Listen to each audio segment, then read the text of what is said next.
Bonjour, Kalimera, je suis ravi de vous retrouver dans ce décor paradisiaque pour vos nouvelles échappées belles. Je me trouve actuellement en Grèce, sur les côtes d'une région qui a su conserver ses secrets, la Macédoine centrale. Il paraît qu'ici, on trouve tout ce qui fait la Grèce, des petites criques aux eaux turquoises ou encore des monastères millénaires et uniques au monde. Mais on vient aussi dans cette région pour découvrir ce pays très touristique en dehors des sentiers battus. Alors comme vous le savez sans doute, la Grèce traverse une crise économique depuis plusieurs années, mais de nombreux Grecs veulent croire qu'un vent d'espoir souffle à nouveau sur ses rivages. Eh bien je vous propose qu'on parte ensemble à leur rencontre, mais aussi à la découverte de leur légendaire sens de l'accueil. Parés pour l'aventure, c'est parti!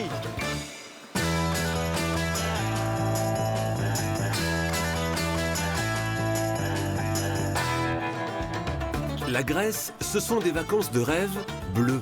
Je m'étais toujours dit en voyant des photos que les couleurs avaient été retouchées. Mais ce bleu-là, je ne l'avais jamais vu auparavant. Mais Ismaël Khelifa va aller au-delà de la carte postale. Je ne peux pas exprimer ce que je ressens par des mots. C'est incroyable, sublime, extraordinaire. Ici, c'est ma maison. Pour s'élever et ouvrir sa conscience. Cette idée qu'on a que les moines sont des gens tristes, c'est pas du tout ça.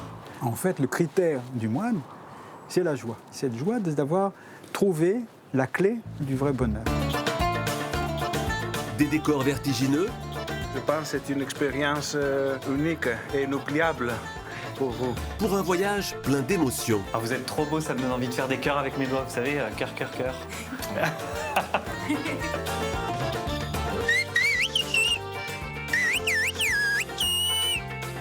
Vous avez compris? Une échappée belle épicurienne. Cette truffe, c'est une truffe noire d'été. Elle est délicieuse avec un arôme unique.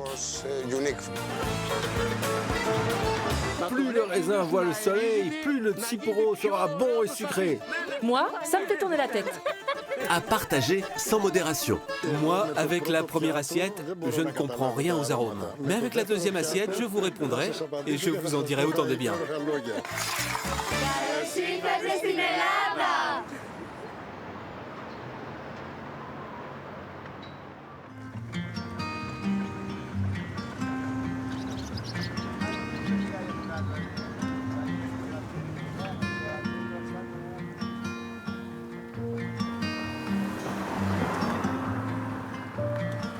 Merci beaucoup. Hein. Kalimera. Kalimera. Bonjour. Makis. Je suis Makis et voici Dimitra. Ok, bonjour Dimitra, enchanté Ismaël. Tout le plaisir est pour nous. Bienvenue pour ta sortie en voilier. Prends ma main. Merci beaucoup. Hop là. La journée s'annonce ensoleillée, tu vas pouvoir te faire plaisir. Moi, c'est Pavlos. Bienvenue à bord. Merci, enchanté.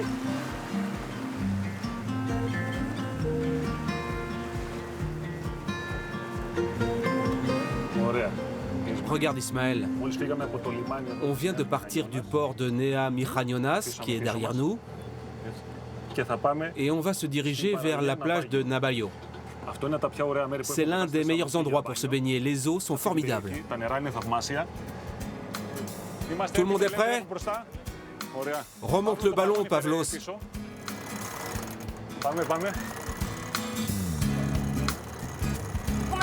On ouvre le génois. Allez Ismaël, à ton tour. Allez Ismaël, encore. Ah, ça fait les muscles. Chaque fois que tu hisses les voiles, tu as un sentiment de liberté. Tu prends le large et là, tous tes problèmes s'envolent. Il n'y a plus de limite. Le bleu de la mer et du ciel se confondent. Il n'y a plus que tes limites à toi, que tu peux dépasser. C'est très poétique, Dimitra. J'aime beaucoup la mer.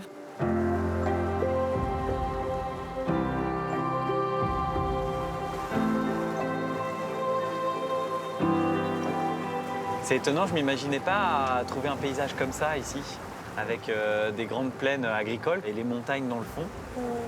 C'est très souvent une surprise pour nos hôtes. Et surtout ce banc de sable qui ressemble à une langue. Ah oui.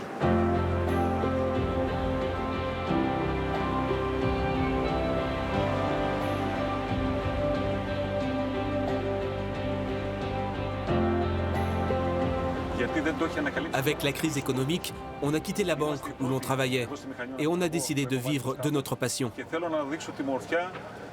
Moi, je vais vous laisser, mon bateau personnel vient d'arriver. Bye.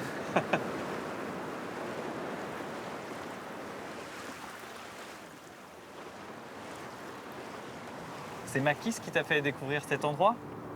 Oui, c'est lui. Je ne connaissais pas et pourtant c'est tout près de Thessalonique.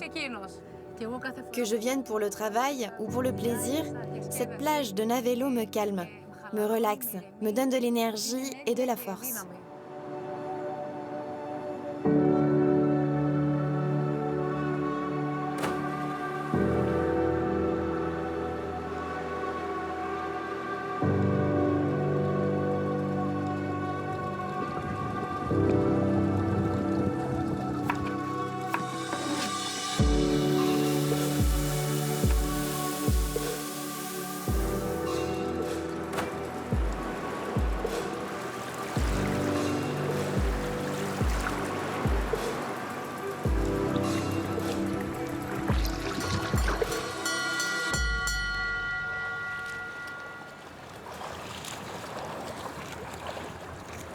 Alors, tu t'es bien amusé? Ah bah c'était super. L'eau est chaude, elle est translucide, c'est super agréable. Non, vraiment merci de m'avoir amené là. Excellent. De notre côté, on a préparé un repas grec. J'espère que tu as faim. Ah bah j'ai même très faim. Ah oui, là tu me fais plaisir, Makis. Pavlos, à table. Bah disons que c'est une région de savoir-vivre, hein, entre les belles assiettes, le vin, le tout sous le soleil en mer, on a beaucoup de chance. Oui, c'est vrai, beaucoup de chance. Les légumes viennent du jardin du capitaine. Le tzatziki est fait par la maman de Makis. Toute notre assiette est faite maison. Je vais goûter le tzatziki de ta maman. Tu vas voir, ça se marie très bien avec les légumes et les feuilles de vigne. C'est absolument fantastique, hein. Et je comprends pourquoi tu es tombée amoureuse de Makis, hein, Dimitra, parce que c'est un super capitaine, en même temps il fait très bien à manger, c'est un bon parti. Hein. Oui, et il a encore d'autres talents cachés. Allez, à notre santé, Ismaël, bienvenue. À la vôtre. Bienvenue dans notre pays. Amuse-toi bien. Passe un bon séjour à Thessalonique et en Macédoine. Je vous remercie beaucoup parce que cette balade en mer et puis surtout l'exploration de cette côte, ça lance vraiment bien mon voyage en Grèce. En Grèce, le tourisme bat chaque année de nouveaux records.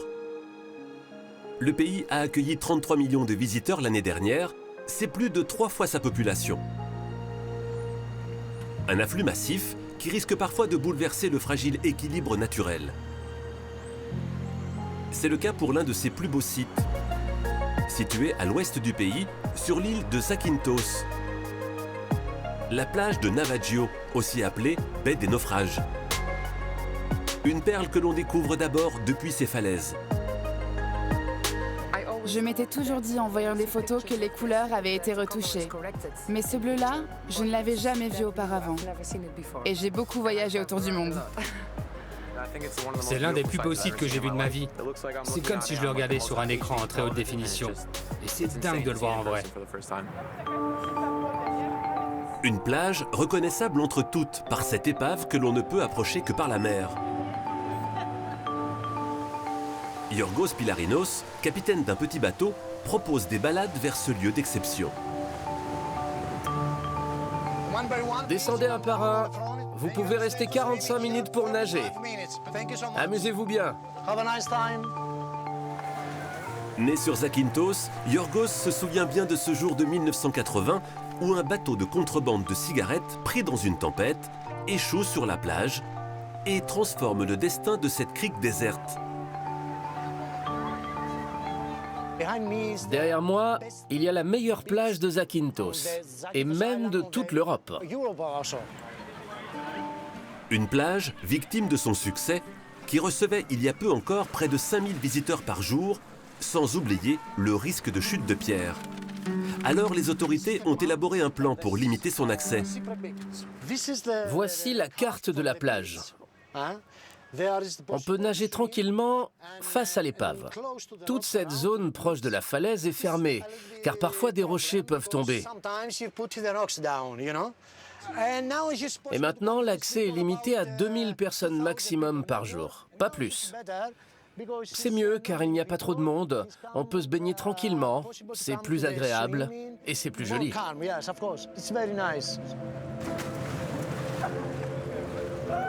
Réguler l'afflux de touristes, un impératif à Zakynthos, notamment pour protéger une espèce vulnérable, la tortue kawan. Comme tous les matins, Yerini et son équipe de volontaires sont sur le pont. Leur mission, relever les éventuelles pontes de tortues durant la nuit. Là, on peut voir les traces d'une tortue qui est montée et redescendue. Il n'y a pas de nid, rien. On va voir plus loin si elle a tenté ailleurs, dans le secteur. L'île de Zakynthos est en effet l'une des plus importantes zones de reproduction des tortues kawan en Méditerranée. Elles sont près de 500 à venir pondre chaque année. Elles peuvent creuser très facilement. Laurent Sourbès a débarqué en Grèce il y a 25 ans. Tombé amoureux du pays, il est aujourd'hui responsable de ce sanctuaire pour tortues. Ce qui est extraordinaire avec les tortues, c'est qu'elles montrent une fidélité incroyable à l'endroit où elles sont nées. C'est-à-dire qu'elles vont revenir, quand elles sont nées ici, elles vont revenir pondre ici, 20-30 ans après exactement. Et un peu plus loin, là, on a quelque chose d'assez marqué. La tortue est montée par là. Elle a tourné. Elle a sans doute fait son nid ici. Et elle est repartie vers la mer. On va creuser et voir. il s'agit maintenant de creuser pour voir si leurs soupçons se confirment, très délicatement.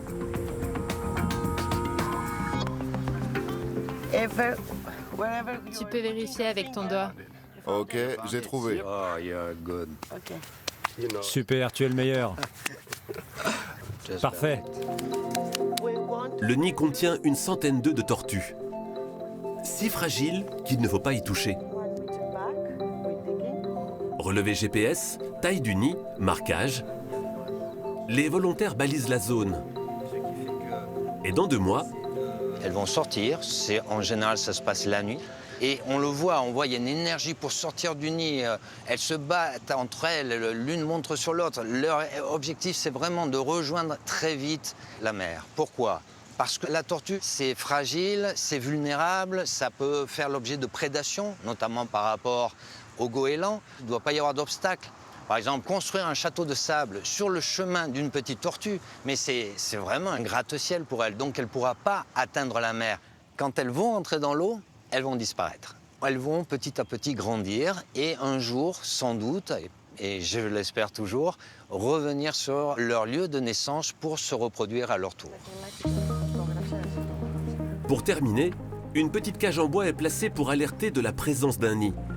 Car un autre prédateur arrive, le touriste. Ils sont plus d'1 million à envahir Zakynthos chaque été. Les plages sont donc délimitées par des cordes. Les gens, ils se rendent compte qu'ils se trouvent dans un endroit un peu spécial, avec une caractéristique qui est assez extraordinaire, c'est qu'on vient se baigner, mais en même temps aussi, on sait qu'on a des nids avec des œufs à l'intérieur, des petites tortues qui sont en train de se former. Donc c'est aussi une belle histoire qui plaît aux visiteurs en général, et ils en sont conscients, et il y a un respect. On coopère avec les tortues. Elles sont juste là à faire leur nid en attendant les naissances. Et nous prenons un bain de soleil à côté. C'est juste parfait. En mer aussi, les équipes du parc sont vigilantes. Car dans la journée, les femelles tortues stationnent dans la baie. Un spectacle fascinant, mais périlleux. Les bateaux doivent limiter leur vitesse. Et les nageurs sont invités à ne pas trop s'approcher. Une cohabitation entre l'homme et l'animal, souvent montrée en exemple. Malgré la pression touristique, Zakynthos reste un sanctuaire. Le soir venu, ces tortues retrouvent le calme et la tranquillité. La baie des naufrages, elle aussi, renoue avec sa part de mystère. Avant de faire rêver de nouveau, les visiteurs au petit matin.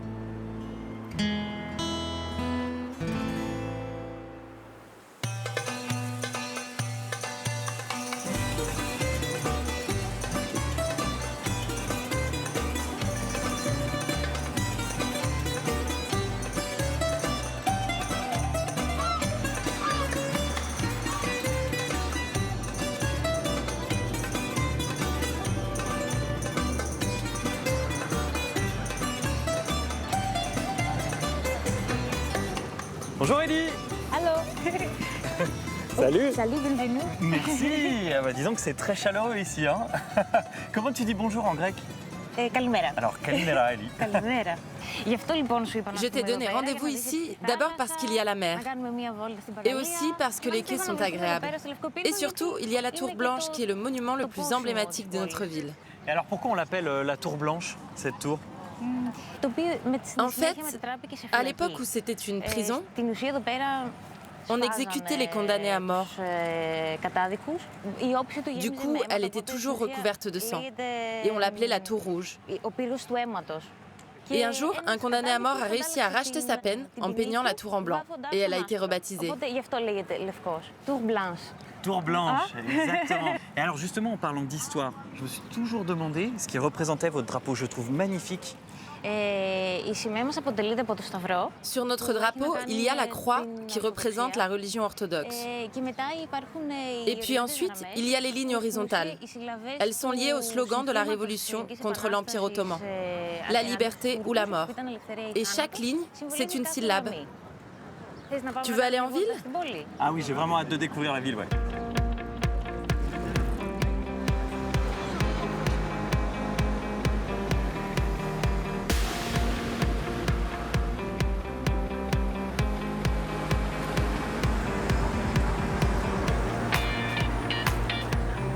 Toi, Ellie, tu es née ici? Oui, je suis née ici. J'ai grandi et je suis aussi allée à l'école ici. Puis, je suis allée à l'université en Crète. C'était très bien là-bas, mais j'aime toujours revenir ici. Et aujourd'hui, c'est une des plus grandes villes de Grèce, Thessalonique? Oui, c'est la deuxième plus grande ville. Il y a Athènes et ensuite c'est Thessalonique. C'est une ville culturellement très importante, car plusieurs civilisations se sont croisées ici.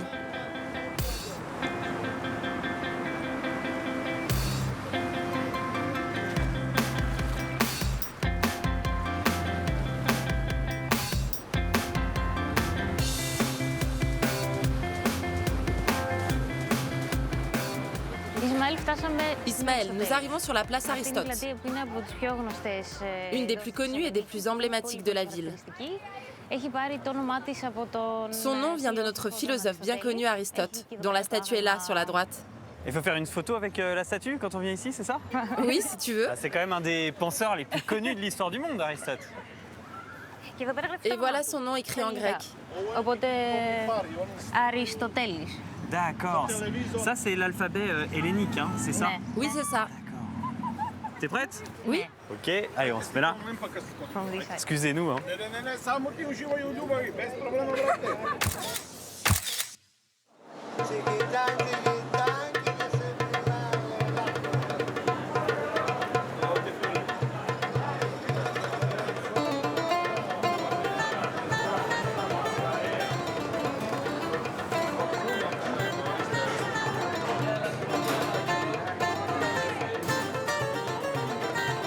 Ça fait envie, ça, hein? Petite tête de cochon, là, pour ce midi. Il est très animé, ce marché, c'est agréable. C'est le vrai marché du Sud, tu vois. J'aime bien cette ambiance. Oui, c'est vrai que c'est très agréable de se balader au milieu des petits commerces. On peut trouver de tout ici. Légumes, poissons, viande. Tu te rends compte que ce marché existe depuis l'occupation turque? Il a été complètement refait après l'incendie de 1917, en même temps que la place Aristote.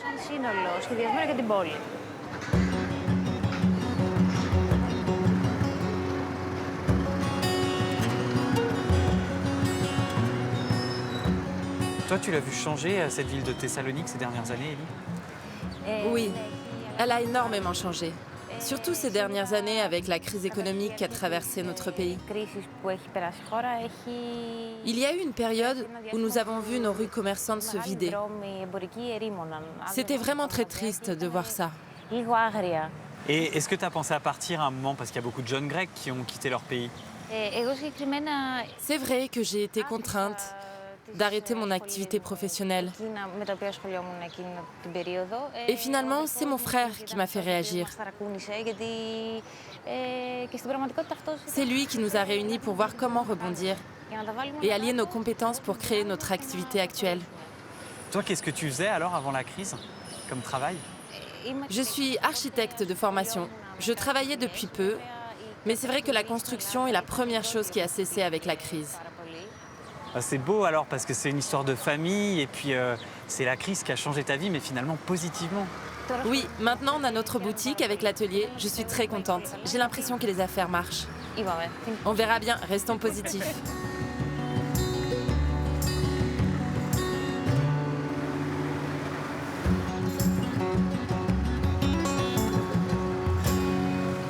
Voilà Ismaël, je vais te faire découvrir notre boutique. Viens, entre. Waouh! C'est superbe! Merci beaucoup. Et c'est toi qui fais tous les sacs qui sont là, qui les dessine, qui les confectionne? Oui, je commence par choisir une histoire. Le plus souvent, c'est la mythologie grecque qui m'inspire. Ensuite, je lui trouve un symbole, c'est-à-dire que je dessine un motif qui lui correspond. On l'imprime sur du tissu, on le décline de différentes manières, comme par exemple ces bijoux en bois. Tu vois celui-là? Ce motif. Ouais. C'est le pan, qui symbolise la déesse Héra. Et à chaque fois, on explique son histoire et pourquoi on a choisi ce symbole. Et voilà la version bijou, du même motif. Tu le retrouves sur les pochettes là-bas. Et donc, vous avez reçu des prix pour ce sac, c'est ça? Oui, il a été récompensé pour son design. C'est un sac 2 en 1, avec cette fermeture éclair dans le dos. Tu peux détacher la pochette.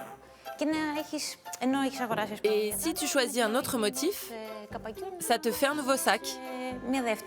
C'est fantastique, c'est tellement ingénieux.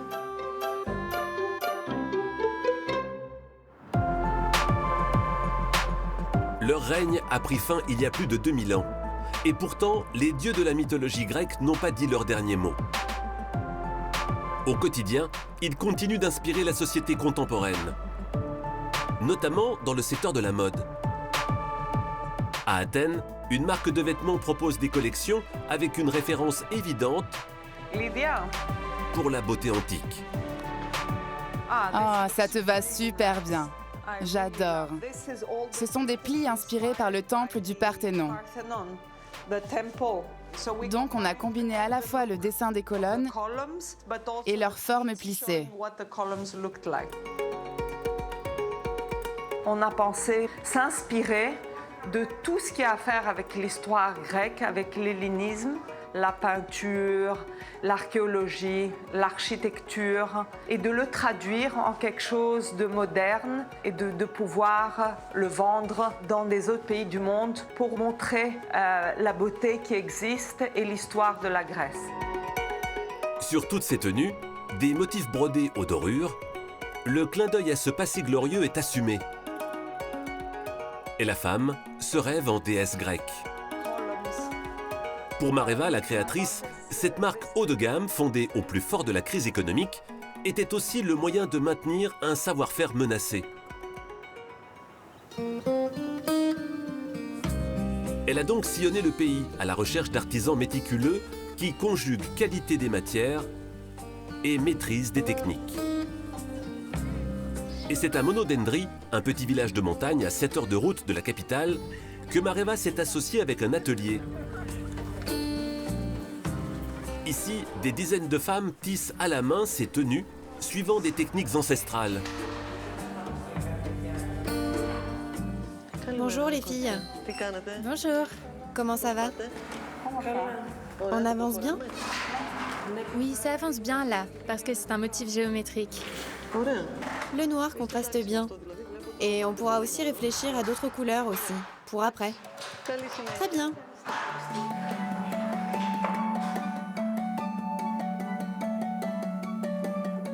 Notre travail est très important, car on contribue à cette mission de perpétuer des motifs issus de la Grèce antique.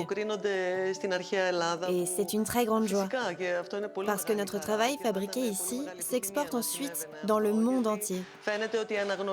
Et tout notre savoir-faire est ainsi reconnu.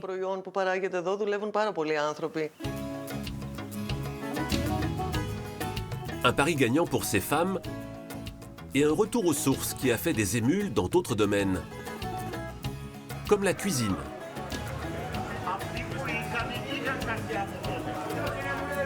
Manos Eleftriou, un chef reconnu, s'est spécialisé dans la cuisine antique il y a 5 ans. Ce midi, on lui a commandé un dîner privé. Comme toujours, il commence sa journée sur ce marché traditionnel de la capitale. Je vais te prendre un peu de coriandre. C'est celui-là que je veux.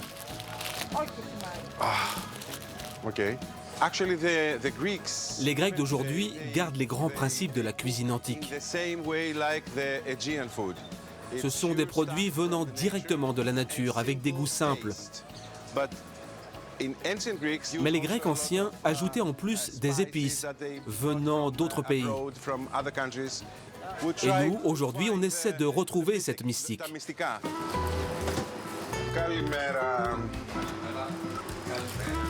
Le plat du jour s'appelle mima, un poulet avec ses 13 épices comme le thym, la sarriette ou la coriandre. Sans oublier un ingrédient très apprécié à l'Antiquité, la grenade. Pour Manos, aucune improvisation, il n'y a qu'à suivre une recette plurimillénaire. Le mima, c'est une recette inventée par un chef il y a 2500 ans. Il s'appelait Epénétos. Et on en trouve la référence dans un grand livre classique de l'Antiquité. Cette recette, on la prend exactement comme elle était. Et on l'a un peu adaptée à notre époque, mais en respectant tous les ingrédients.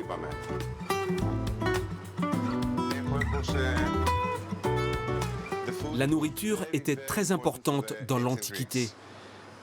Ils la voyaient comme un médicament. D'abord, ils se demandaient qu'est-ce que cela offre à l'organisme. Et après, ils ont ajouté le sens de l'esthétique et l'ont rendu plus goûteux.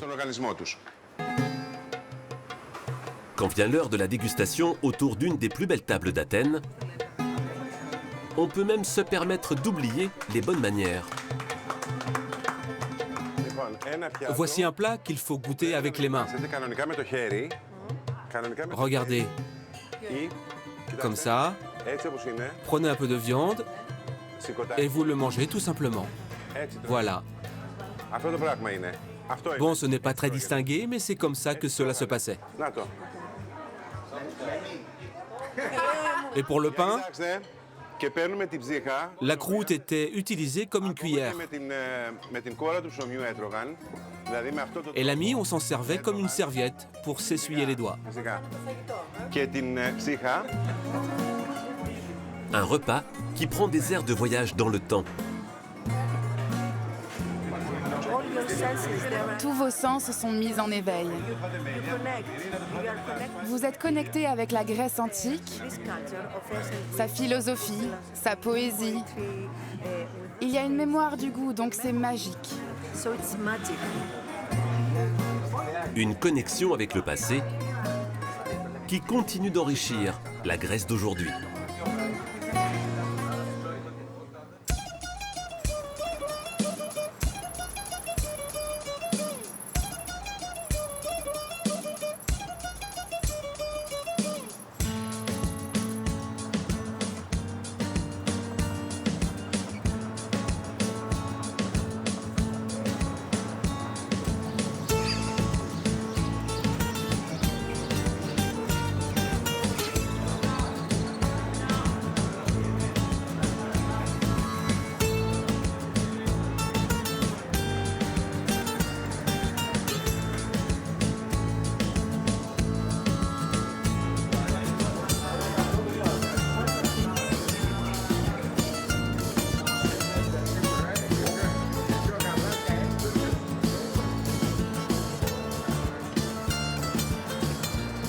Pavlos! Pavlos. Salut Zmal. Ça va? Enchanté, ravi de te connaître. T'as une poignée de main bien ferme, toi. Hein. Ah bah oui, il faut. Et dis donc, c'est charmant cette petite ville d'Ouranopolis. Ah bah oui. On va prendre le bateau d'ici, on va aller au fameux mont Athos, où des moines vivent depuis plus de 1500 ans. Ah oui. Et où depuis le 8e siècle, les femmes n'ont plus droit d'accès. Ah oui, c'est vrai que c'est très étonnant ça en Europe, parce que sur le côté égalité homme-femme, ah non, là, c'est pas au top le mont Athos. Oui, il n'y a pas d'égalité homme-femme. D'ailleurs, c'est un endroit qui est en autogestion, qui appartient à l'État grec, mais qui n'y appartient pas totalement. C'est un endroit assez unique en Europe, oui. Et toi, tu y vas souvent alors là-bas? Souvent, je suis allé une fois il y a 20 ans, et là, 20 ans plus tard, j'ai envie de le voir comment cet endroit va m'apparaître avec mes yeux d'aujourd'hui. Ah bah écoute, j'ai vraiment envie de voir ça alors. Ah bah puis c'est chouette de pouvoir partager ton expérience. Tu vas pouvoir me dire comment ça a évolué, si ça a changé. Et puis surtout, il faut que je te dise tous les codes, tous les trucs à ne pas faire là-bas. Il faut littéralement que tu ailles te rhabiller là, par exemple. Parce que là, il faut un pantalon long, il faut des manches longues, etc. etc. Mais c'est vrai que toi, t'es en chemise pantalon et je me disais, mais il va avoir super chaud, il fait 35 degrés. Oui, je vais avoir super chaud, mais je vais pouvoir y aller par contre. Okay.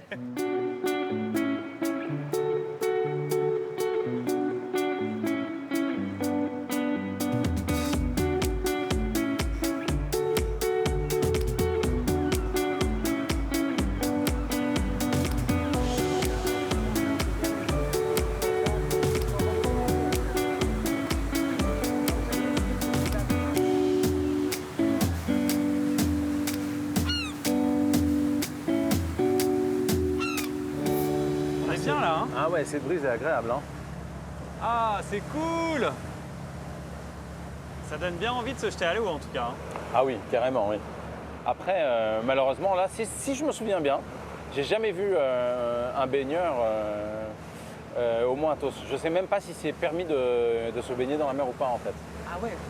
Mais c'est vraiment une vie monastique comme on dit quoi. Ah bah oui. Et alors toi, qu'est-ce qui t'a donné envie d'aller au mont Athos il y a 20 ans? J'avais 19 ans, j'avais pas envie de faire des études, j'étais à court d'argent et je m'isolais un peu, réfléchir, voir ce que j'avais vraiment envie de faire. Alors je suis allé dans les petits villages, pas dans les monastères, parce que vivre dans un monastère c'est quand même beaucoup plus dur que vivre dans une maison avec 2-3 autres prêtres. Donc j'ai pu rester là-bas un peu plus de 2 mois, le temps que je retrouve un peu dans ma tête ce que j'avais envie de faire. Ah ouais. Je sais pas s'ils ont des connexions internet aujourd'hui, mais à l'époque il n'y en avait pas, donc t'as pas les journaux, t'as pas une télé. Tu rentres dans un autre style de vie où tu t'endors très tôt, tu te lèves très tôt, tu te lèves à 4 heures parce qu'il y a la première messe. Et tant que tu es hébergé, il faut faire toutes les messes, ça c'est pas en option. D'accord. C'est étonnant, c'est vraiment étonnant cette histoire. C'est unique.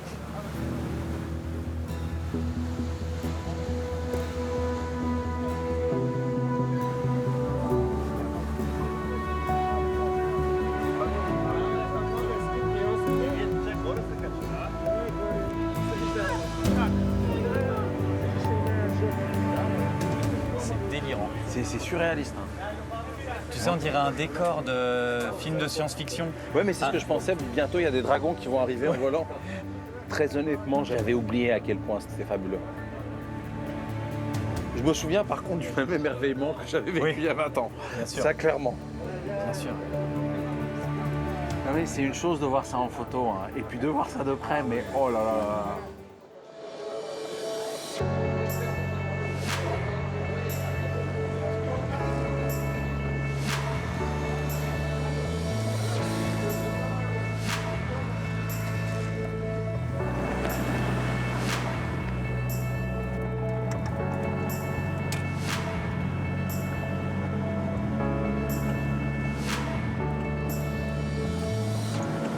Bon, merci d'être venu nous chercher au bateau, hein, Perisaï.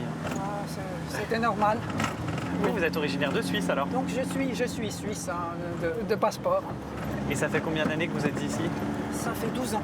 Dans ce monastère, qu'est-ce qui se passe tout au long de la journée? Dans le monastère, ça ressemble à une maison qu'il faut entretenir, hein, où il faut s'occuper du jardin, il faut s'occuper du nettoyage, hein, il faut s'occuper de la cuisine, hein, de l'église. Hein. Et donc toutes ces tâches, hein, ce sont ce qu'on appelle des tâches communes. C'est une notion très importante. Ce n'est pas une activité que l'on mène pour son bien propre, mais c'est pour le bien commun de la fraternité ou de la communauté.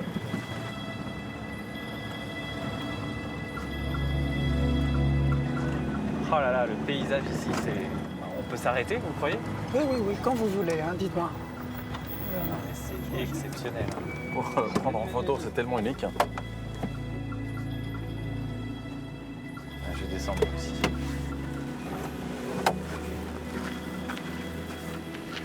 Ce monastère là posé sur les rochers, c'est fou cet endroit. En fait, quand tu vois ça, je trouve que tu comprends qu'on vienne chercher la foi ici, qu'on puisse venir vivre sa foi ici. Ce petit endroit dans cet écrin de nature, c'est un lieu propice à ça, quoi. Justement, à la méditation, à la réflexion.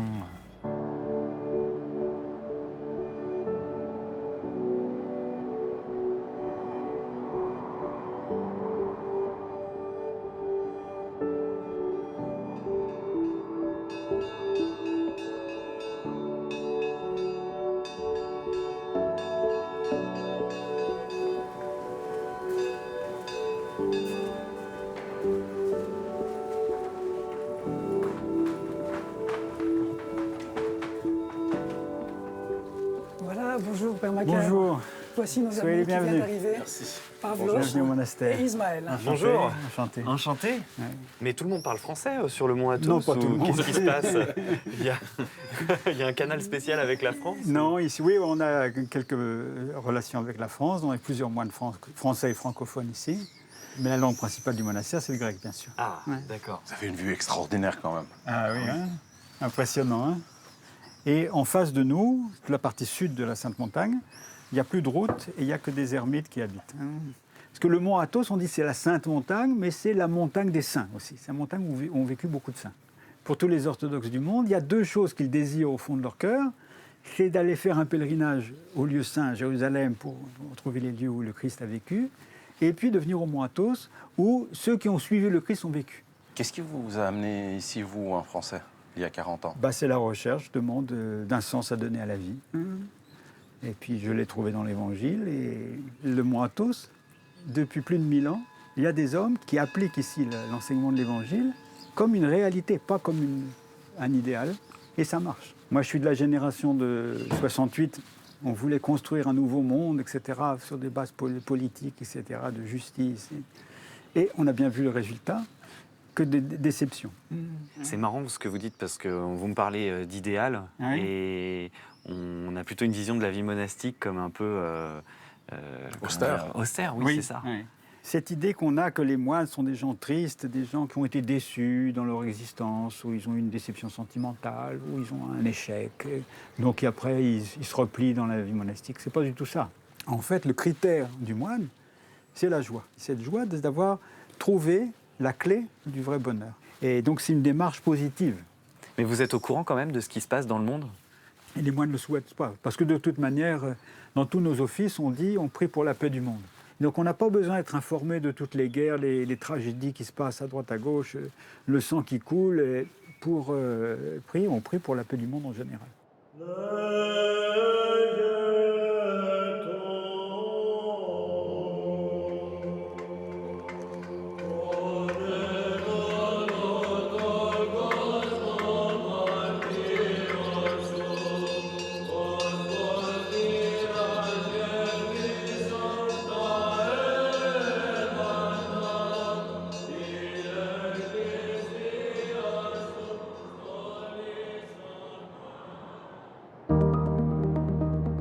Il existe au centre du pays un autre site de monastère orthodoxe tout aussi mystique que le mont Athos. Les météores. Un amas d'étranges formations rocheuses dressées vers le ciel. En grec, météore signifie montagne suspendue dans les airs. Au sommet de ces pins de sucre, des monastères bâtis au XIVe siècle. Costas est guide de montagne. Il fait découvrir ces sentinelles de pierre à travers l'escalade. C'est une belle journée pour grimper. On monte tous les pitons, à part les 6 occupés par des monastères. Ça fait environ une centaine de rochers et plus de 1500 voies d'escalade. C'est un endroit de rêve. Et pourtant, ce paradis pour grimpeurs n'a pas toujours ressemblé à ces paysages de montagne. Imaginez cet endroit. Il y a 25 millions d'années, cette région était un lac. Et à cause d'un tremblement de terre, la vallée s'est effondrée et toute l'eau s'est écoulée vers la mer Égée. Et ce qui est resté, ce sont tous ces rochers autour de nous.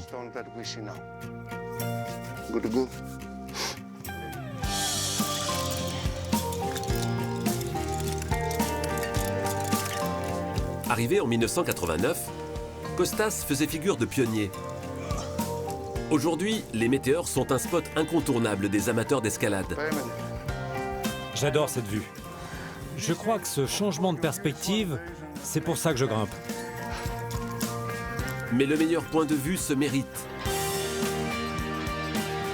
Il faut atteindre le sommet. 360 degrés sur les météores.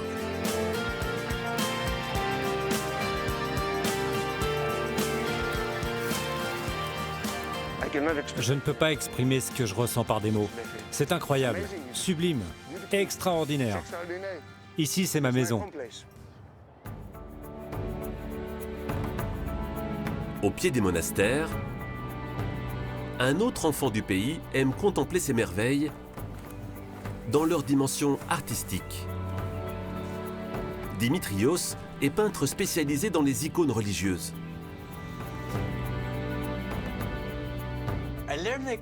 J'ai appris l'iconographie dans un atelier auprès d'un vieux maître. J'ai travaillé à ses côtés pendant 3 ans.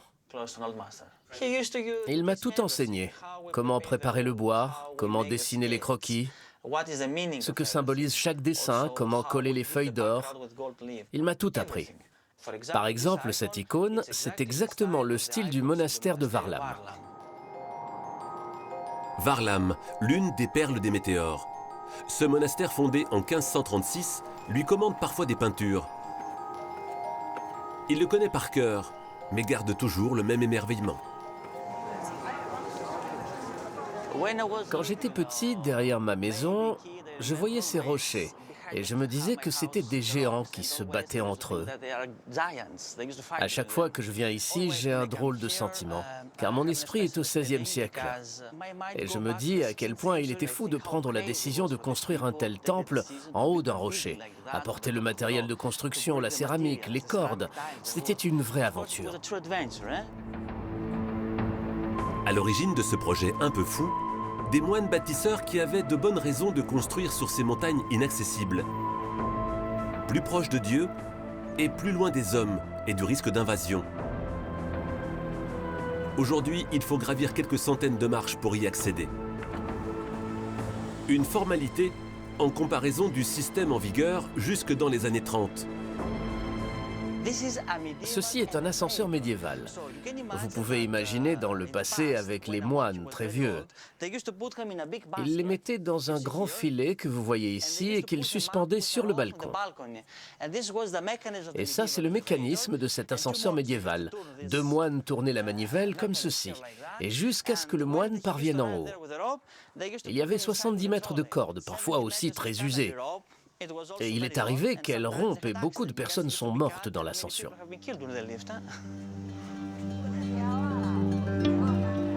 À l'intérieur, Dimitrios, le peintre d'icônes, admire le talent de ses prédécesseurs. Notamment avec ses peintures sacrées datant du XVIe siècle. La technique était très spéciale dans ces temps-là, car le peintre devait peindre sur un plâtre humide. Donc il devait travailler très vite car le plâtre séchait vite pour que les couleurs accrochent. Donc il fallait être un maître très doué. Les météores, une source d'inspiration spirituelle. Mais en contrebas, la vallée offre des tentations. Allez, allez, allez. À commencer par le péché de gourmandise. Avec son chien, Panayotis est à la recherche de truffes. Il propose aux visiteurs des randonnées sur ces sentiers secrets afin de dénicher les fameux diamants noirs. Cette truffe, c'est une truffe noire d'été. Elle est délicieuse avec un arôme unique. La région des météores a un sol propice au développement de toutes les variétés. Mais celle-là particulièrement, on en trouve beaucoup. Ça, c'est une belle pièce de 80 grammes. Et la récolte s'avère fructueuse. En 1h30, le petit groupe trouve une dizaine de ces précieux champignons. En tout, près de 2 kilos. Ça, c'est une autre sorte. Regarde à l'intérieur. On a commencé à s'intéresser à la truffe à cause de notre amour de la forêt et des chiens. Au début, c'était un simple hobby, et puis petit à petit, c'est devenu un métier. Alors bien sûr, se promener sous les rochers des météores, c'est une chance unique, parce que chaque jour, tu vois des choses différentes. Chaque jour, c'est une nouvelle aventure. Bon, là, je pense qu'on est prêt. On a suffisamment de truffes pour déguster nos pâtes. Qu'est-ce que vous en pensez? À peine déterrées, ces truffes toutes fraîches sont confiées à un chef cuisinier qui va leur concocter un plat sur place. Il y a la truffe, l'ail et le persil. Il y a beaucoup d'arômes. Et je déguste.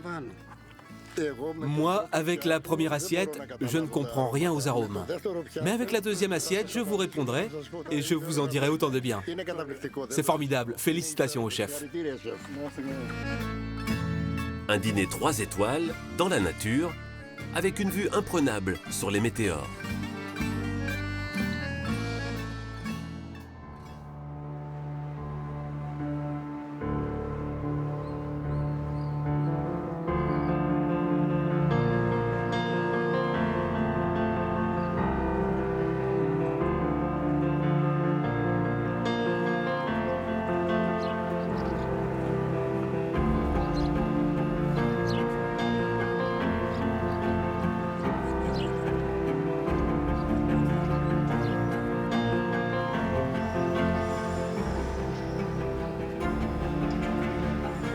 C'est très différent du monastère qu'on a vu avant. Ah, c'est autre chose, oui.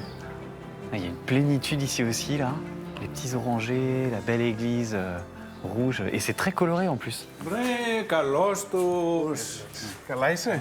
Καλώς ήρθατε. Bienvenue. Bonjour. Bienvenue. Théophile, merci. C'est une joie pour nous. Je pense que c'est une expérience unique et inoubliable pour vous.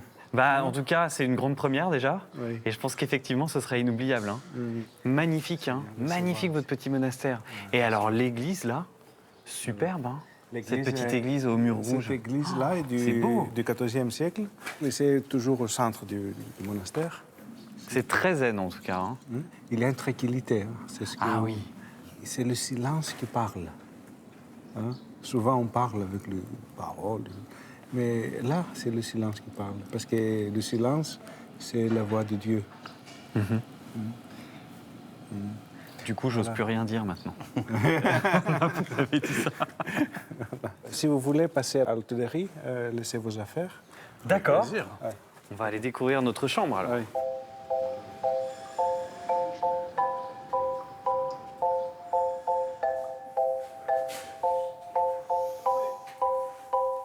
Venez, passez, s'il vous plaît. Vous pouvez vous installer. C'est simple, dans la simplicité, hein, c'est l'essentiel. Bienvenue. Bah merci. Merci de votre accueil. Bon, j'espère que tu ronfles pas trop, Pavlos. Hein. Je risque d'être dessus. Hein.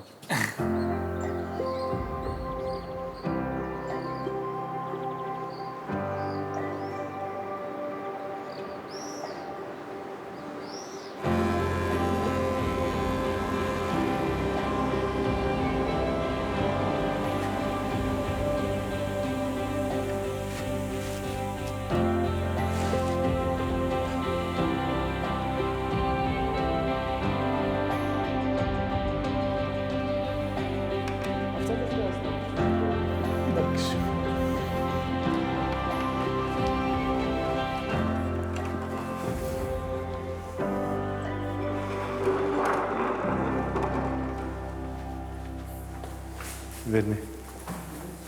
Voilà. C'est magnifique. Alors, on entre dans l'église, elle se trouve au centre du monastère. Ce n'est pas seulement du point de vue architectural qu'il est au centre du monastère, mais c'est aussi parce que ça fait partie, elle est au centre de notre vie. La première chose qu'on voit lorsqu'on entre dans l'église, on voit le Christ Pantocrator. Ici, nous sommes devant les plus grands fresques du monde.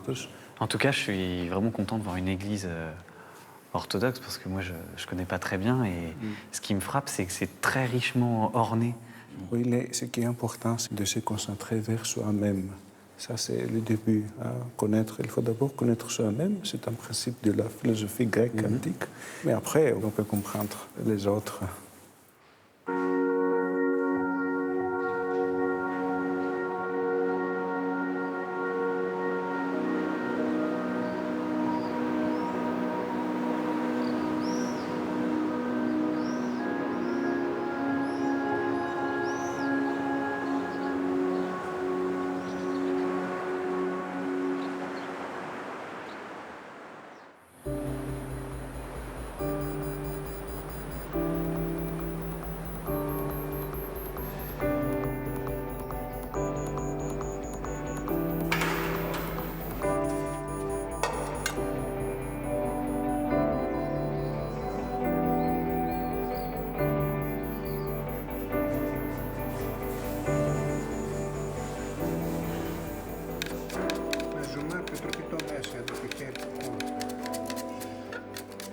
Et vous savez, la cuisine est un bâtiment du XVIe siècle. Oui, de toute façon, tout a au moins 300 ou 400 ans ici. Hein. Ouais. C'est clair. Et ce sont toujours les mêmes moines qui font à manger ou... Il y a une rotation. Ah. Donc vous aussi, des fois, vous mettez la main à la pâte? Oui. Ouais.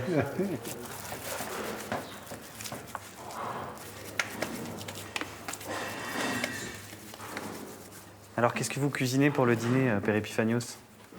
Du poisson aux herbes. Ah oui, je vois qu'il y a des petites herbes qui viennent du jardin, j'imagine. Ah, oui. Et le poisson, il est pêché par les prêtres ici ou c'est du poisson que vous achetez à l'extérieur? Là, c'est du poisson en boîte. Mais oui, certains moines pêchent. Ce qui veut dire qu'ici, il y a des moines pêcheurs. Bien sûr. Ce qui n'est pas un mauvais jeu de mots, hein. C'est juste une profession. Bien sûr qu'il y a des moines qui pêchent. Et alors ici, vous faites tout localement? Tout ce que vous mangez, c'est produit localement? Depuis plus de 1000 ans. Ah oui, c'est impressionnant ça aussi. Parce que je ne savais pas, j'imaginais pas que vous pouviez être en autosuffisance comme ça. C'est un des principes fondamentaux.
αφιερωμένους στο Θεό, που τους είχε στείλει ο Θεόδωρος με γράμματα προς το μακάριο Πάπα Αθανάσιο. Όταν φτάσαμε στο μοναστήρι της Βάβ, στον Άνω Διοσπολίτη νομό, ο δούλος του Θεού Θεόδωρος που ζούσε εκεί, μου έκανε την τιμή να με συναντήσει στην πύλη. Υπεταρμόζοντας την περίσταση, μου ζήτησε να αλλάξω ρούχα και με οδήγησε στο μοναστήρι. Βλέποντας ότι με ξένιζε η τάξη τους και ότι είχα κοκκινήσει από αμηχανία, με έβαλε να καθίσω κοντά του.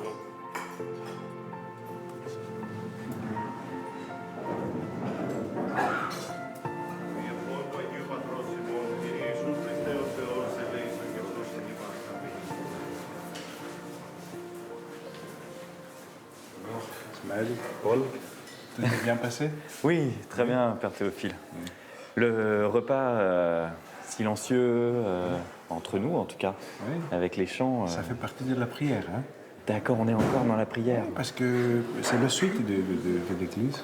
Mais c'est très envoûtant. On voit d'ailleurs que les gens, puis même moi je me suis laissé un peu prendre au jeu, ils sont vraiment encore en introspection. Oui, tout est prière. Pendant la prière. Le travail, prière. Et...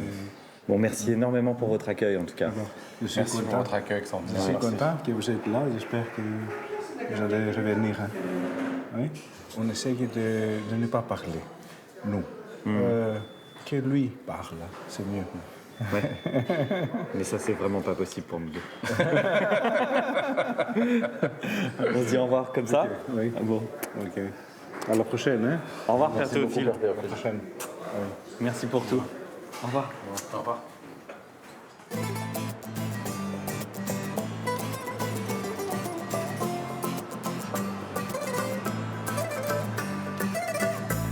En bon méditerranéen, les Grecs vivent dehors à la moindre occasion. Un rayon de soleil et les terrasses sont prises d'assaut.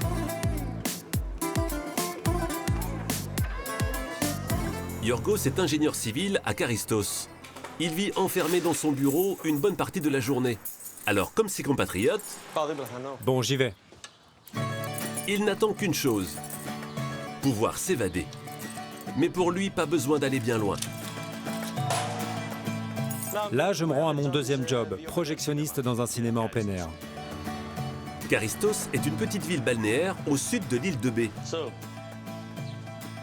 C'est là que la magie opère tous les soirs pendant l'été. Et c'est aussi le nom de son cinéma. La Grèce est le pays européen qui compte le plus grand nombre de salles à ciel ouvert. Il y en aurait près de 200 sur le territoire, ouverts de juin à octobre. Une tradition qui remonte au début du XXe siècle. Celui de Yorgos a été fondé par son grand-père dans les années 70.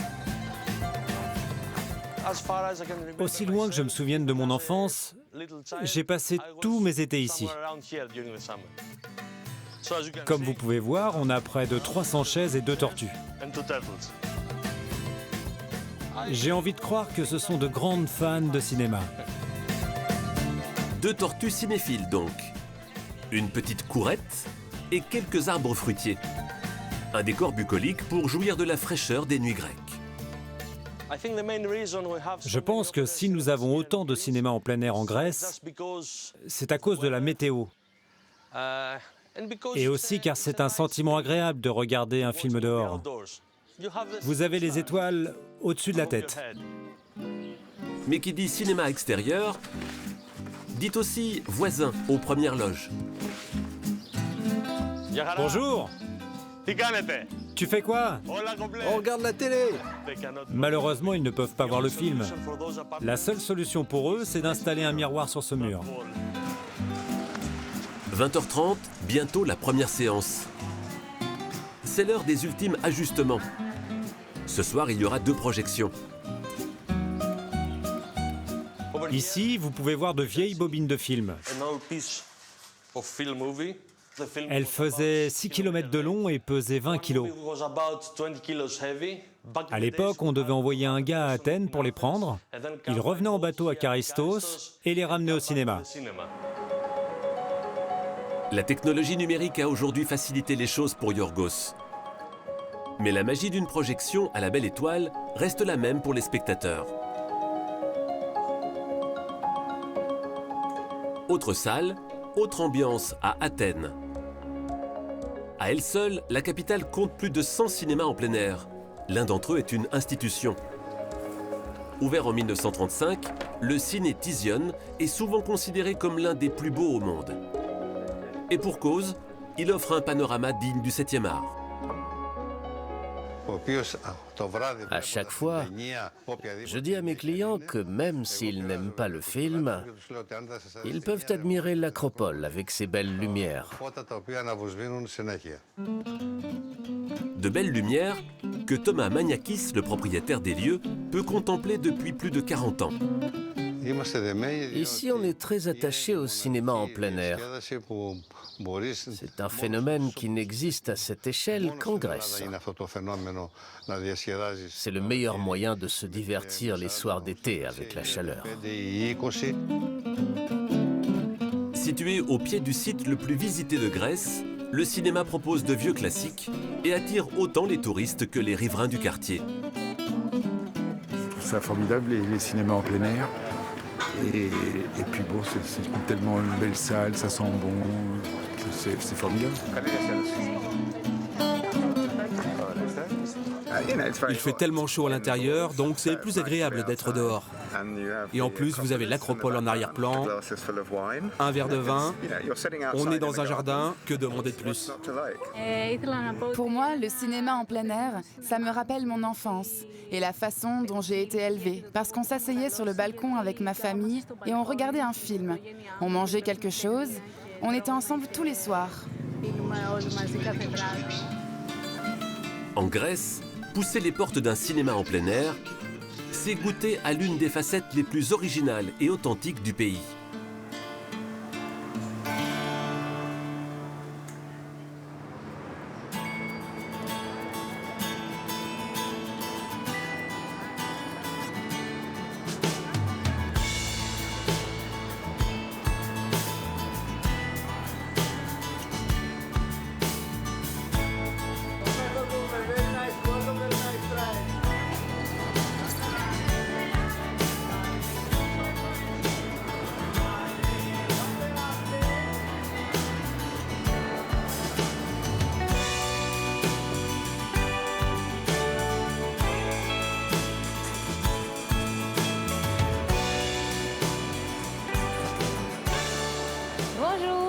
Bonjour Ellie. Ça va? Oui. Et toi, comment vas-tu? Très bien, et je suis contente de te présenter mon frère aujourd'hui. Eh ben oui, c'est vrai que c'est le programme de la journée, alors tu vas me montrer ton atelier, c'est ça? Oui, bien sûr. Mais avant ça, je voulais boire un café avec toi.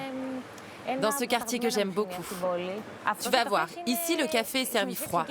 C'est une mode qui a commencé à Thessalonique. On mélange du café instantané dans de l'eau glacée et on le boit comme ça.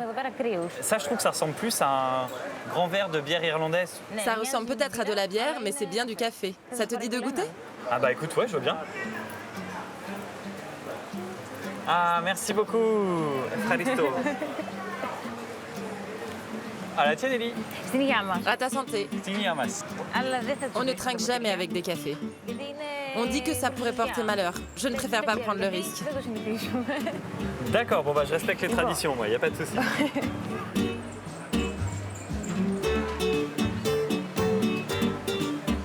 Je suis pas fan, hein. C'est bête ce que je vais te dire, mais j'ai l'impression de boire du café froid et c'est du café froid, tu vois. Nous on le boit chaud habituellement, donc... Je suis embêtée si tu n'aimes pas. On va te commander autre chose. Allez, donne-le-moi, je vais le boire. Je te la ferai avec grand plaisir. Ah ouais, ça va être efficace comme ça.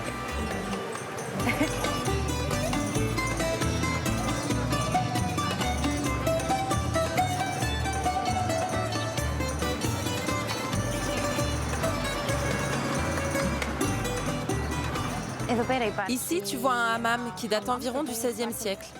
C'est un bâtiment ottoman. Tu sais, les Turcs étaient ici pendant 400 ans. Ils nous ont laissé beaucoup de choses dans la ville, et ce hammam en est une. Et on peut encore l'utiliser, ce hammam, ou pas? Non, je suis désolée, il ne fonctionne plus. C'est dommage, on aurait pu y aller. Bah, c'est une superbe architecture avec toutes les petites coupoles. Là. Oui, il est très beau. Magnifique.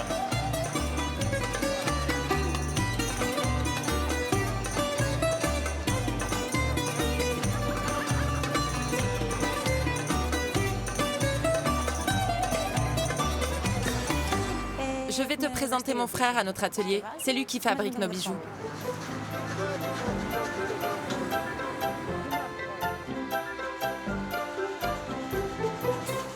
Kimon? Oui? Ah, salut! Je te présente Ismaël. Je suis ravi de te rencontrer. Sois le bienvenu en Grèce. Là, ce sont les premières étapes de fabrication. Je pars du morceau de bois que je découpe et que je travaille, jusqu'au bijou terminé. Je peux en prendre un? Oui, bien sûr. Et qui est-ce qui fait les dessins alors de tout ça? Ellie et son mari Dimitri font les dessins. Et moi, à partir des dessins, je m'occupe de toutes les autres étapes jusqu'au produit fini. Pour commencer, je programme le motif choisi dans l'ordinateur.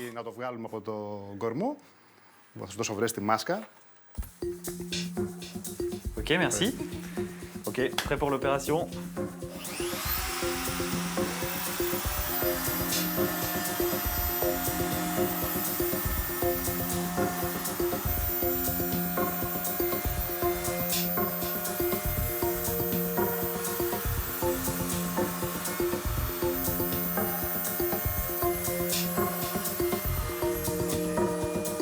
Bravo.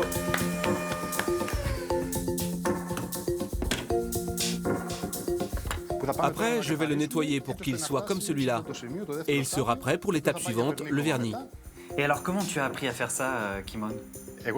J'étais ingénieur dans le génie civil. J'ai toujours aimé la fabrication. À une autre échelle, bien sûr, dans les chantiers, le bâtiment. J'ai appris à faire fonctionner et à programmer cette machine. Après 3 ou 4 mois, j'ai réussi à découper des morceaux de bois plus gros que celui-là. Ensuite, j'ai pu enfin concrétiser les dessins de Elie et Dimitri. En gros, vous réutilisez vos savoir-faire d'avant pour votre vie d'aujourd'hui, quoi. Oui, c'est juste l'échelle qui a changé. Avant, on fabriquait des grandes choses et maintenant, c'est tout petit. Et Kimon, vu qu'elle n'est pas là, tu peux me le dire, hein, c'est pas trop difficile de travailler avec ta sœur en famille? Si, c'est très difficile. Elle est insupportable, mais en fait, on s'adore. L'inverse est vrai aussi, bien sûr. Ah, vous êtes trop beau, ça me donne envie de faire des cœurs avec mes doigts, vous savez, cœur, cœur, cœur.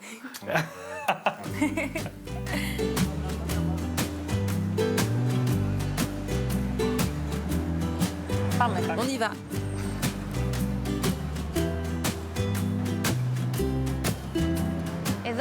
Ici, c'est l'arc de Galère, un monument central de la ville. Imagine-toi que ce quartier ici était un haut lieu pendant l'Empire romain. Et donc cette arche, c'est un arc de triomphe érigé en l'honneur de la victoire de l'empereur Valérien contre les Perses. Et là encore, on voit, il y a une influence romaine. Là-bas, c'est une église orthodoxe, j'imagine. Ici. Donc encore une fois, tout le monde se retrouve à Thessalonique. Hein. Et ici, c'est devenu un lieu de rencontre très important parce que plus bas, il y a les universités. Tous ces étudiants qui viennent de toute la Grèce pour vivre ici, ils adoptent un peu notre façon de vivre. Parce qu'on est réputé ici pour être vraiment très cool. Et finalement, ça donne une ville très vivante.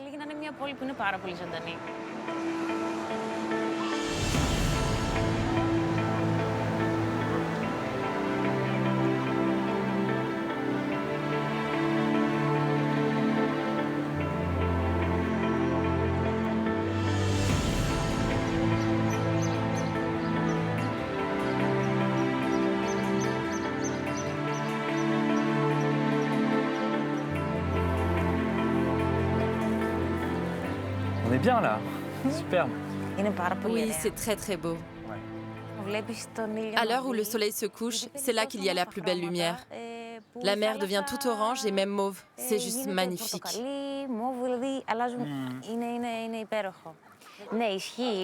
Tu sais, ça m'a fait plaisir de te présenter mon frère. La famille, c'est très important en Grèce. On essaye de ne pas perdre le contact.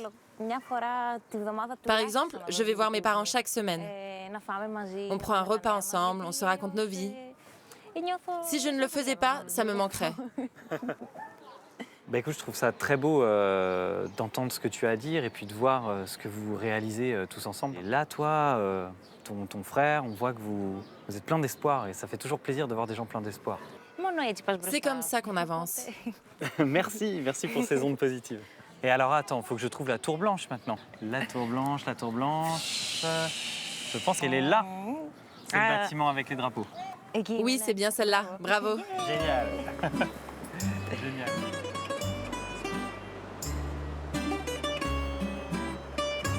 Au sud de l'île de Bé, au bord de la mer Égée. Comme tous les matins, Yanis doit s'occuper de ses bêtes dans sa petite exploitation. Un fermier comme les autres, à une petite différence près.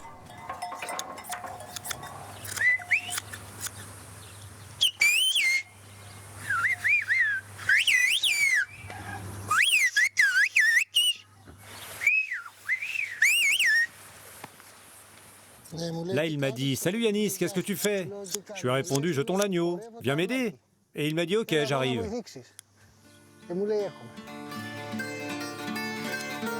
Yanis est un siffleur, une langue parlée par une poignée d'habitants qui résident dans les montagnes de l'île. La langue sifflée est née dans le petit village d'Adia, à 1 heure de route d'ici. Dans le passé, on communiquait exclusivement comme ça. À cause des montagnes, la parole entre bergers n'arrive pas correctement, alors qu'avec le sifflement, grâce à sa tonalité aiguë, elle arrive directement. Et pas besoin de dire beaucoup de mots pour se comprendre. Atteignant les 140 décibels, le sifflement a une portée 4 fois supérieure à la voix. Mais apprendre à siffler requiert une technique bien particulière. Les dents ont le rôle principal pour le sifflement et suivent la langue et les lèvres. Et certains le font aussi avec les doigts. Ce n'est pas ce que je préfère, je siffle avec la langue et aussi avec les lèvres. Moi, il faut encore que j'apprenne à le faire. Là, je vais vous siffler le nom Panayotis. Vous avez compris?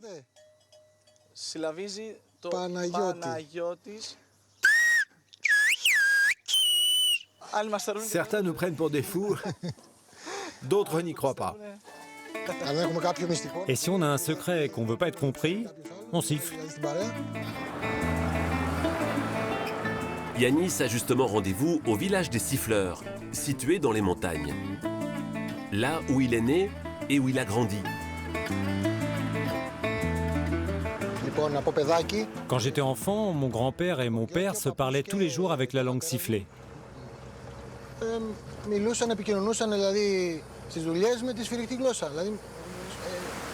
Je pouvais la comprendre, mais je ne pouvais pas la parler. Alors je n'ai pas eu le choix. J'ai dû l'apprendre. C'était une question de survie pour communiquer. Dans le village d'Adia, le dernier où cette tradition est maintenue, il va retrouver un autre Panayotis.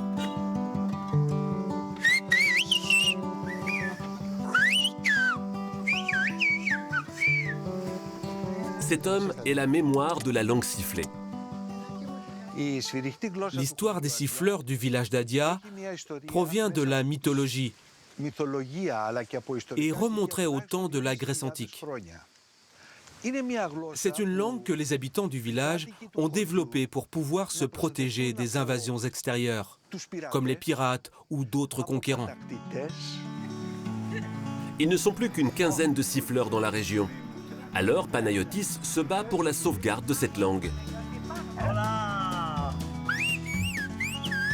Notamment en invitant des siffleurs d'autres contrées. Une fois par an a donc lieu ce drôle de rassemblement. Et ils viennent de toute la Méditerranée. Du Maroc, d'Espagne, de Grèce,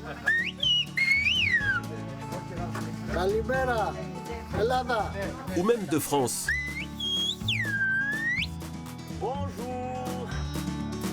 Objectif, étudier les différentes techniques et assurer la diffusion de cette culture partagée. On vient de différents pays, mais on pratique la même langue. C'est une technique très ancestrale qui est multimillénaire. On a beaucoup de cultures à défendre parce qu'il y a un relationnel du cœur. C'est une passion commune. Un échange hors du temps et l'espoir pour Panayotis que cette passion se transmette aux futures générations.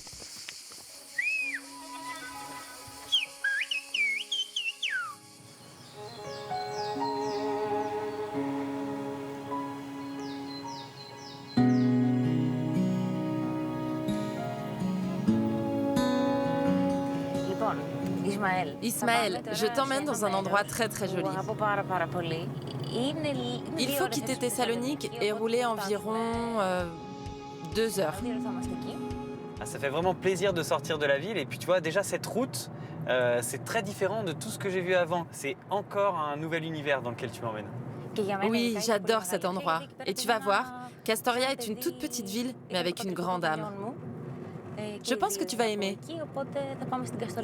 Eh ben, j'espère que je vais aimer, mais bon, je te fais totalement confiance.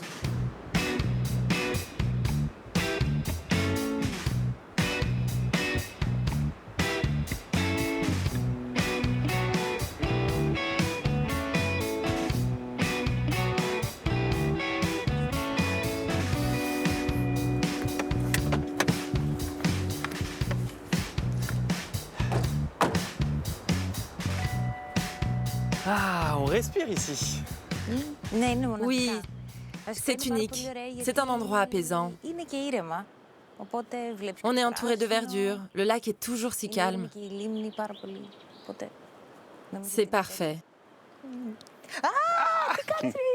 Salut, bienvenue. Je te présente Ismaël. Voici mon cousin Kimon. Enchanté. Enchanté. Ah bah pour moi, c'est pas difficile à retenir parce que c'est le même nom que ton frère, donc c'est très simple, merci. Et toi, Kimon, tu vis ici alors? Oui, et j'aime ma ville. J'ai des souvenirs très intenses ici. Et maintenant, j'y travaille. Ma vie est ici. Ah ok, donc cette ville, tu la portes dans ton cœur. Oui. D'ailleurs, je vais vous emmener y faire un tour, non? Allez, Pamé. Pamé.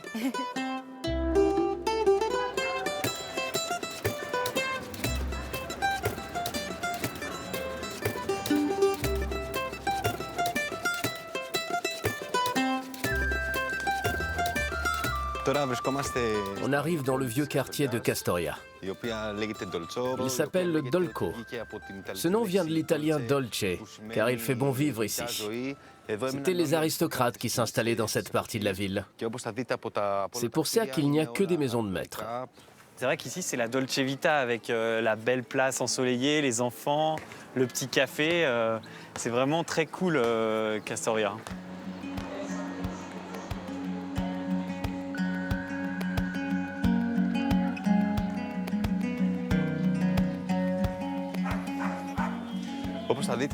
Pendant la période ottomane, les églises étaient construites comme des maisons, pour qu'elles ne soient pas détruites. Il n'y a pas de signe extérieur qu'on est dans un lieu de culte. Exactement. Là, par exemple, tu ne peux pas deviner que c'est une église. Seuls les chrétiens connaissaient leur existence et les avaient notées sur des cartes. Les croix ont été ajoutées plus tard, mais à l'époque, impossible de le savoir. Ah, super. C'est vraiment agréable, hein, cette petite ville. Oui, c'est très beau. Il y a toujours une belle lumière ici. Les vieilles pierres, le lac, ça en fait un endroit unique. C'est un vrai petit joyau. Maintenant, j'ai une dernière surprise pour toi. Ah, ça me stresse, moi, les surprises. Hein. J'aime pas ça. Mais bon, d'accord, on va aller voir la surprise. On y va? Pamé. D'abord, on dit au revoir à Kimon. Ah, il n'y a pas de surprise pour toi, Kimon. Désolé. Merci beaucoup pour ta visite. Salut, Kimon. Merci beaucoup. Hein.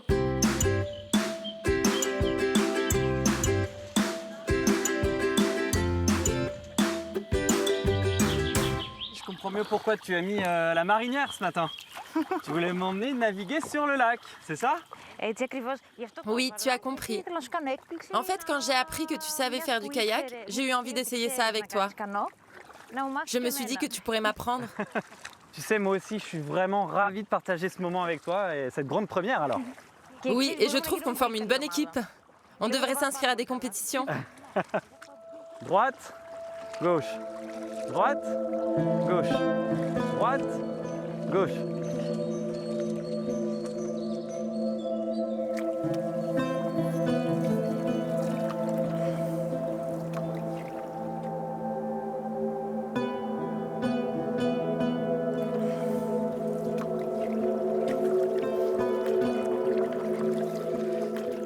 C'est vraiment une super idée d'être venu ici, Élie, parce que je trouve que cette petite ville qui se reflète dans l'eau, déjà c'est très beau. Et puis alors ça, tu vois, c'est vraiment pas ce à quoi on s'attend en venant en Grèce. Oui, la Grèce est surtout réputée pour ses îles. Mais nous avons des tas de jolis coins comme celui-là. Pour découvrir les lacs, les montagnes, les rivières, Castoria est un très bon choix. C'est le deuxième plus grand lac de Grèce. Et depuis quelques années, certaines espèces d'oiseaux sont protégées. Et depuis que c'est en place, nous avons pu voir que leur population est en pleine croissance.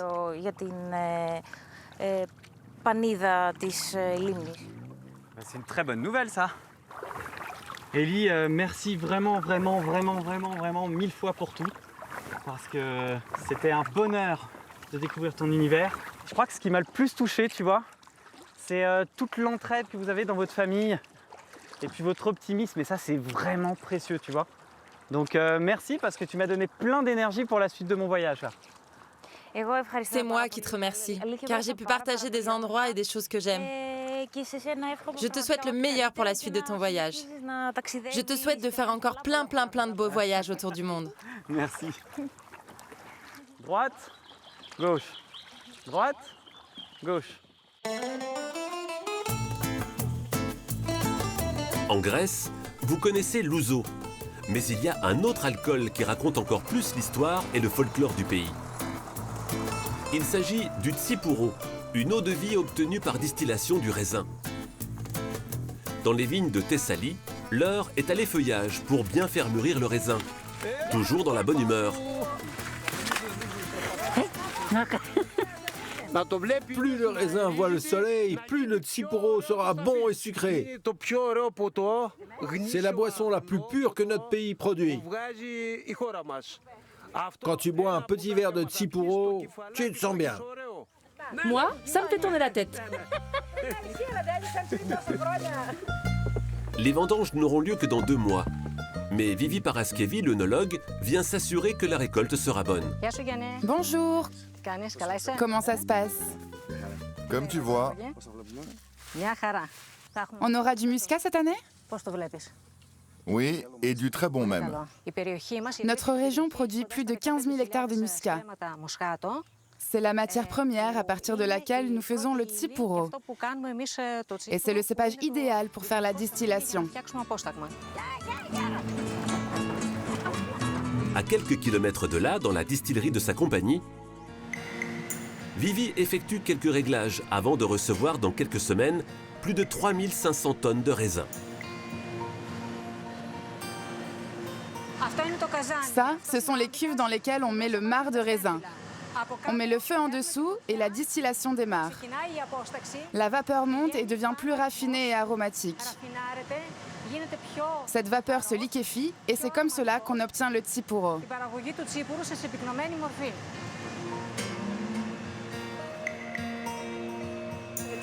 C'est très aromatique.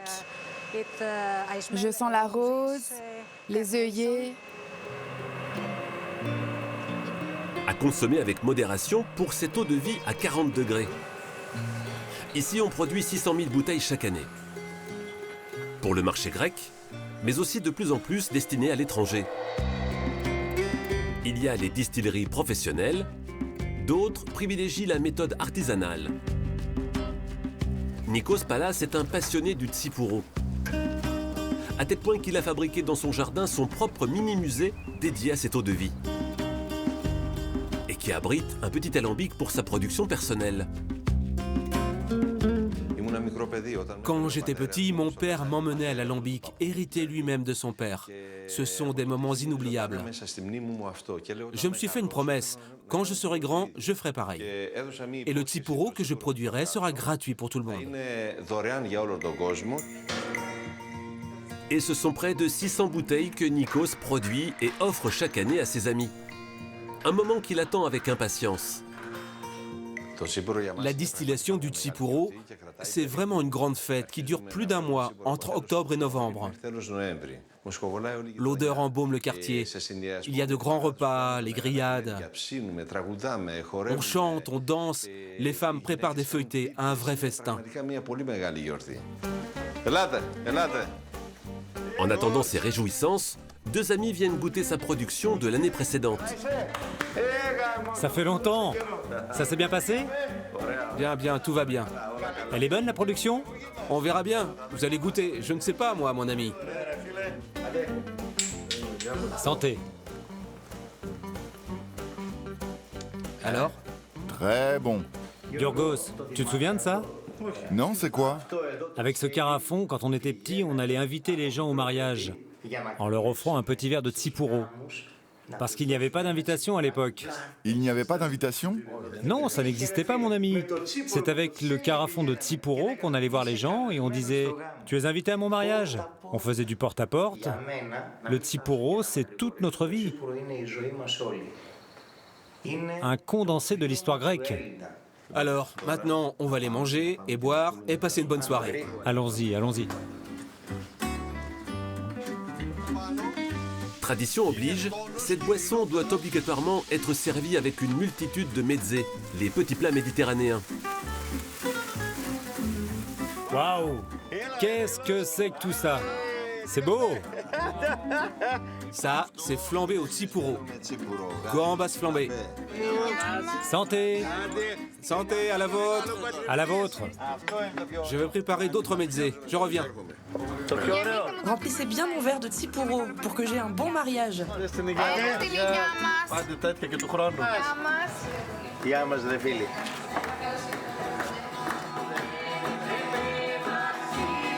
Accompagné d'un joueur de bouzouki, la soirée Tsipuro va se prolonger tard dans la nuit.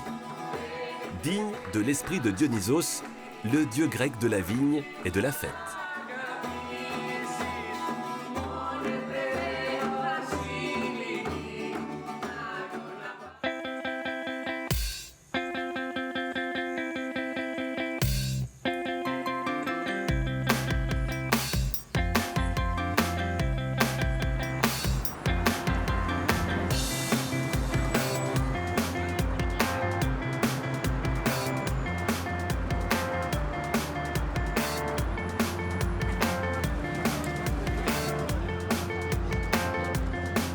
Kalimera. Kalimera, τι κάνετε? Ça va très bien, je voudrais une petite glace à la vanille, s'il vous plaît. Merci, je vous dois combien? Is 150 please. Ok, voilà. Thank you. Merci beaucoup.